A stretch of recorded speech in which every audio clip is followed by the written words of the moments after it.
افسوسناک خبر سے آپ کو آگاہ کریں، سیالکوٹ کے علاقے حاجی پورہ میں ماں نے گھریلو جھگڑوں کے باعث اپنی 2 بیٹیوں کو پانی کے ٹب میں ڈبو دیا۔ ایک بیٹی دم توڑ گئی جبکہ ایک کو والد نے بچا لیا۔ ملزمہ کا کہنا ہے کہ شوہر بیٹا نہ ہونے کا طعنہ دیتا تھا۔ مبین ملک ہمارے ساتھ موجود ہیں۔ جی مبین۔ ہاں جی، دیکھیے یہ افسوسناک واقعہ جو ہے یہ تھانہ حاجی پورہ کا علاقہ خان کالونی ہے، یہاں پر پیش آیا، جہاں پر ایک سگی ماں نے اپنی ایک 2 سالہ بیٹی جو تھی اریبہ اور ایک دوسری 5 سالہ بیٹی کو جو ہے وہ پانی کے ٹب میں ڈبو کر جو ہے نا وہ ہلاک کرنے کی کوشش کی۔ تو ان میں سے شور سن کر جو بچیوں کا والد تھا اس نے آ کر ایک بیٹی جو اریبہ تھی اس کو بچا لیا، جبکہ 2 سالہ جو مریم تھی وہ جو ہے وہ پانی کے ٹب میں ہی جو ہے وہ چاباک ہو گئی ہے۔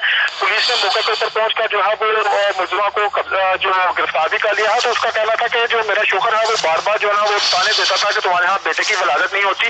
تو ابھی 6 دن پہلے بھی جو ہے ہمارے ہاں ایک بچے کی ولادت ہوئی تو وہ بھی بیٹی نکلی۔ تو 3 بیٹیاں ہونے کے بعد جو شوہر ہے وہ اکثر جو ہے مجھے تانے دیتا تھا۔ آپ کا بہت شکریہ مبین۔